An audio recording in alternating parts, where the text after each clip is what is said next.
A LD é uma empresa subsidiária do Grupo Société Générale.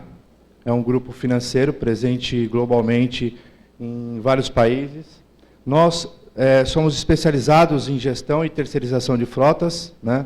Nós dividimos isso porque nós atuamos em dois segmentos, tanto na terceirização de serviços de gestão, né? Onde você possui o seu carro, né, frota própria, e nós fazemos toda a parte terceirizada do serviço de administração de manutenção, de seguro, veículos reservas, etc.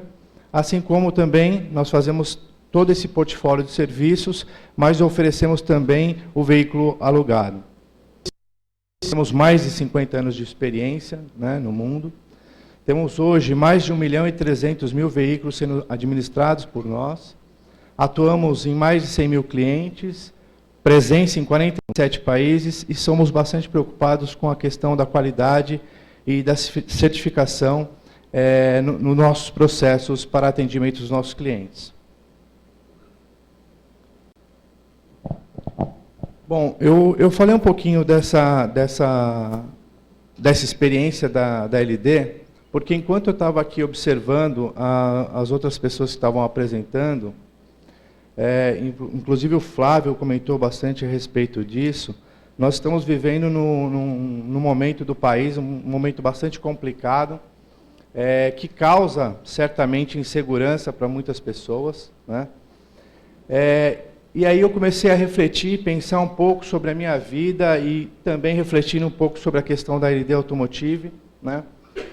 E me veio na cabeça que nada acontece como mágica, né? O Brasil, apesar de ter avançado muito nos últimos 10, 15 anos em relação à questão da gestão de frotas, né?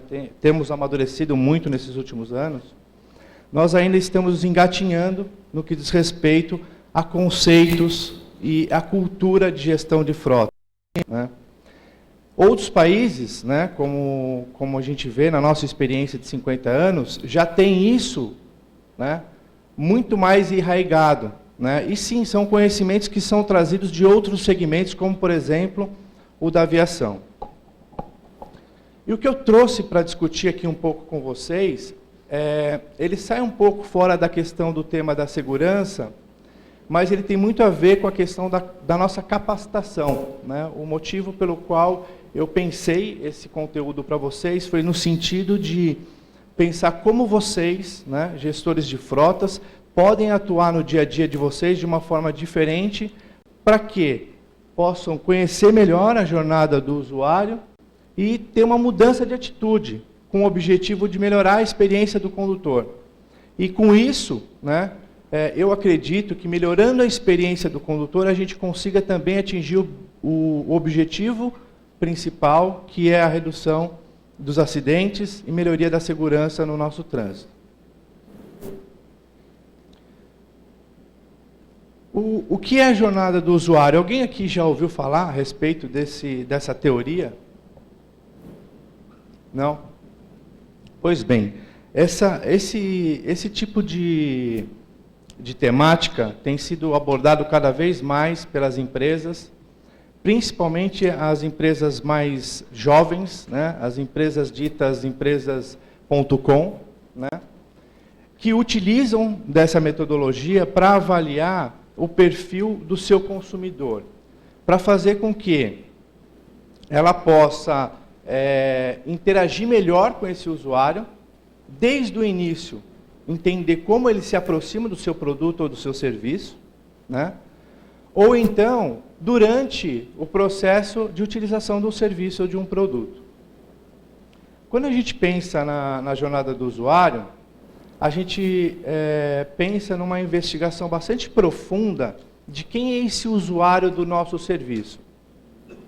E eu estou falando aqui do serviço que os seus fornecedores prestam, né, diretamente ou indiretamente para a frota de vocês, assim como os serviços que o seu departamento presta para os clientes internos de vocês, que são os seus usuários, os seus condutores, ou até os decisores, né? Para que a gente possa construir essa jornada de trabalho, a gente primeiramente tem que pensar num conceito que vem antes, que é o conceito de persona. Trata-se aqui de reconhecer quem são os personagens, né? Essas figuras que são os usuários que vão estar no dia a dia se aproveitando dos serviços ou dos produtos. Então, como eu tenho que olhar para esses usuários? Eu tenho que reconhecer neles características e sentimentos, né? A ideia é nós mapearmos toda a rotina desse usuário, desde o momento zero, onde ele toma o primeiro contato com o produto ou com o serviço, o que acontece depois, né? Qual é o contexto dele, né? Para que a gente possa entender o que leva ele para o próximo passo. E aí a gente pode citar um exemplo, uma rotina simples, né? de um setor, né, farmacêutico, um propagandista que sai de casa pela manhã e ele tem dentro da sua rotina fazer um trajeto até um hospital para fazer uma visitação médica, né? Só que ele está num dia onde ele tem que se preocupar com uma manutenção, por exemplo. Então a gente pode pegar simplesmente esse período, né, esse contexto, e avaliar como que ele operacionaliza isso. Ele entra em contato com a central de atendimento do seu fornecedor, depois ele entra em contato com a oficina, depois ele leva o carro até a oficina, ele aguarda o serviço ficar pronto, ou ele vai tomar um café, ou ele almoça, ou ele aguarda no local. Todos esses detalhes de contexto são fundamentais para a gente entender o passo a passo que esse usuário dá para interagir com o nosso produto e com o nosso serviço. Mas o mais importante, eu diria o fundamental, é a gente desenhar no nosso mapa de jornada quais são os sentimentos desse usuário a cada uma dessas etapas. Por quê? Nesse exemplo que eu citei, se a gente pegasse, por exemplo, um depoimento de um usuário dizendo assim para nós, eu tive que ligar na central de atendimento, tive que aguardar por mais de 9 minutos para receber a informação que eu precisava. Depois eu tive que ligar para uma outra oficina para fazer um agendamento. Depois eu tive que levar meu carro até o local e eu tive que ficar esperando até que o orçamento e o serviço fosse realizado. Se eu colhesse só o depoimento, qual é a impressão que eu teria? Que ele está recebendo um bom atendimento, que o serviço está funcionando, sim ou não? Quem acha que sim, levanta a mão, por favor. Quem acha que não? Pois bem, vamos até o final do exemplo. E vamos dizer que eu aprofundasse e perguntasse para ele, mas como que você se sentiu a cada etapa? Olha, eu me senti muito bem atendido na primeira ligação que eu fiz. A atendente super simpática, me atendeu muito bem, perguntou se estava tudo bem comigo, primeiramente. E a todo momento, enquanto eu esperava, ela voltava na ligação para saber se estava tudo bem, que ia demorar um pouco mais, me orientava que teria mais alguns minutos na espera, porque ela estava buscando algumas informações mais detalhadas, para que eu pudesse encontrar um lugar que fosse mais próximo do meu destino, para onde eu estava indo fazer a minha visitação. Ok, e depois, lá na oficina, o que me chamou mais atenção é que eu fui recebido pelo dono da oficina. Ele fez questão de me receber na porta, me encaminhou para dentro da oficina e perguntou se eu gostaria de esperar. Me ofereceu, inclusive, para esperar na sala dele. Como eu disse que eu tinha um compromisso próximo, né, eu iria até o compromisso, depois eu voltava para o carro ficar pronto. E, no geral, como você se sentiu? Eu me senti plenamente satisfeito.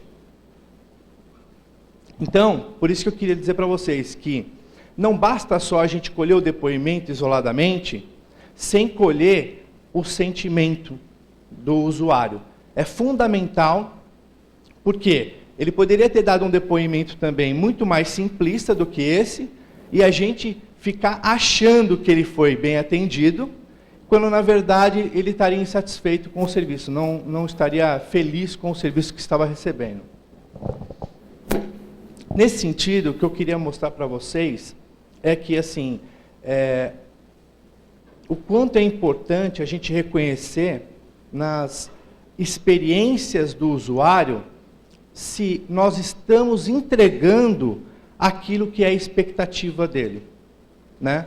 Mais importante do que eu achar que estou entregando é eu efetivamente fazer essa avaliação. E aqui a gente tem que deixar de lado uma questão que é difícil para nós, seres humanos, que são os nossos preconceitos, as nossas ideias pré-concebidas. Normalmente, né, nesse exercício que eu fiz aqui do exemplo com vocês, nós temos uma tendência de supor as coisas, de achar que a gente já sabe. Eu peguei metade do depoimento do usuário, já vai servir para mim aplicar para a frota inteira. Então, eu mudo todo um processo da minha empresa, pensando única e exclusivamente em poucos depoimentos que eu fiz de avaliação. E eu digo uma coisa que é mais importante ainda, que é assim, existe uma mudança cultural, nós estamos passando por essa mudança. Eu percebo pela maioria do grupo que está aqui, que vocês são mais ou menos da minha geração, e a geração que vem agora, ela tem necessidades diferentes. O mundo funciona de uma forma diferente para essas pessoas. Então, nós precisamos aprender a reconhecer o que são valores para essas pessoas, quais são essas necessidades, para que a gente possa formatar um produto ou um serviço que atenda essas expectativas. Senão, a gente está fadado a perder nosso tempo e perder o dinheiro da nossa empresa, não sermos eficientes no nosso negócio. É importante que esse mapa que eu estou construindo, detalhado, com todas essas características de como cada usuário, né, interage, né, quais são as etapas e quais são os sentimentos dele, nos fornece informações que são extremamente valiosas. Tá? E aqui, objetivando, né, a questão de quando eu devo criar essa jornada, principalmente em duas situações. Ou quando eu quero criar um novo serviço, por exemplo, eu quero implementar um serviço de atendimento diferente para o meu usuário, e eu não conheço nada a respeito disso, então eu vou aprofundar, né, para entender essas necessidades, como ele poderia utilizar, como seria cada etapa, desenhar isso, para que eu pudesse efetivar a implementação desse serviço. Porque, em primeiro lugar, eu preciso reconhecer esses requisitos iniciais para poder desenhar os requisitos técnicos para a minha área de compras poder até fazer um levantamento de custos no mercado. Se eu não faço o reconhecimento correto das necessidades, eu com certeza vou desenhar mal o meu projeto, a minha área de compras vai comprar mal o meu produto ou o meu serviço, e eu vou receber um abacaxi, algo que não me serve para nada, algo que pode ser muito bonito, pode ter um nome maravilhoso, mas que efetivamente na prática não me traz resultados nenhum. Quando eu quero conquistar, né, buscar apoio dos stakeholders, né, principalmente dos decisores nos processos, né, da diretoria ou da alta gestão de uma empresa, eu preciso ter todas essas informações muito bem detalhadas e mapeadas para conseguir conquistar o apoio. Por quê? Através dessas informações, eu consigo enxergar pontos de melhoria, né, gargalos que eu tenha dentro de um processo, e eu consigo mostrar para a diretoria quais são os efeitos ou os resultados positivos que a gente pode ter com a implementação desse novo serviço ou desse novo produto. Tá? O segundo motivo é quando a gente, por exemplo, talvez alguns de vocês já enfrentaram ou podem até estar enfrentando esse tipo de situação, de você entrou na área de gestão de frotas sendo uma área já existente. Então, já existiam processos definidos, serviços contratados, fornecedores contratados. Porém, parece que, ao seu ver, aos seus olhos, principalmente vocês que estão aqui, né, tentando se capacitar, né, tendo conhecimentos mais profundos acerca do que é bom, aos seus olhos, aquelas coisas parecem que não estão funcionando. às vezes tem ferramentas inapropriadas, às vezes tem processos inapropriados. Para isso, eu também posso utilizar a metodologia da jornada de trabalho, para fazer acertos de rotas, para que eu possa corrigir os caminhos, né, que eu estou perseguindo, para que eu tenha resultados diferentes. Então, a responsabilidade também é nossa nesse sentido. Bom, eu quis colocar para vocês a importância da visualização, por quê? 2 motivos. Primeiro, porque é uma condição, diria, sine qua non, de a gente ter essa visão deslocada, esse ângulo de visão ampliada. Na psicologia, a gente chama isso de visão empática, que é você olhar o mundo através dos olhos do outro. É você se colocar no lugar do outro, e mais do que isso, é você ver como ele enxerga as coisas. Ou seja, retirando os seus preconceitos, as suas ideias preconcebidas. A gente tem, com a experiência, né, com o tempo, a gente tem uma facilidade muito grande, uma tendência de achar que a gente já sabe tudo. Né, de que a gente já conhece isso, de que a gente já viu isso, a minha empresa tem processos muito bem definidos. Só que na prática não é bem assim. A gente pode evoluir. E pode evoluir muito quando a gente está aberto a essas novas experiências. Né? Também é importante que a gente tenha que conhecer os grupos com os quais a gente vai compartilhar essas informações para que os projetos possam avançar e ser aprovados. Se eu for falar, por exemplo, desse projeto para uma bancada de técnicos, talvez bastaria eu construir todo o meu mapa de uma forma escrita, muito bem escrita, detalhadamente, e apresentar para eles, isso seria o suficiente para que eles pudessem decidir com base nesses dados.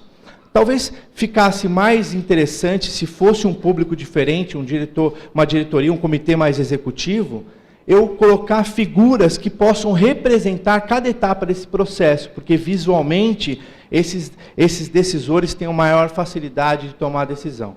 Ok? E por último, eu queria fazer um link aqui com vocês com a questão do que a gente está vivenciando de experiência através do segmento de aviação propriamente dito. Vocês já pararam para pensar quantos detalhes, né, e como são pensados os espaços, por exemplo, de uma aeronave? Questão de conexões, televisão, mesa de apoio, lugar para colocar o copo, o assento adequado para a pessoa sentar, né? Questão de segurança, assento flutuante, máscara de oxigênio, porta de saída de emergência. Tudo isso é pensado em função das necessidades dos usuários. E mais do que isso, se a gente for pensar em tecnologias, né, o que elas nos proporcionam, hoje você fazer um check-in eletrônico, você ter a possibilidade de fazer isso via um aplicativo, você fazer comparativos de preço sem sair de casa, via internet, comparando o preço de empresas globais. Isso facilita a vida do usuário e traz resultados financeiros também, porque reduz custos para os usuários. Tudo isso é pensado a partir da necessidade do usuário.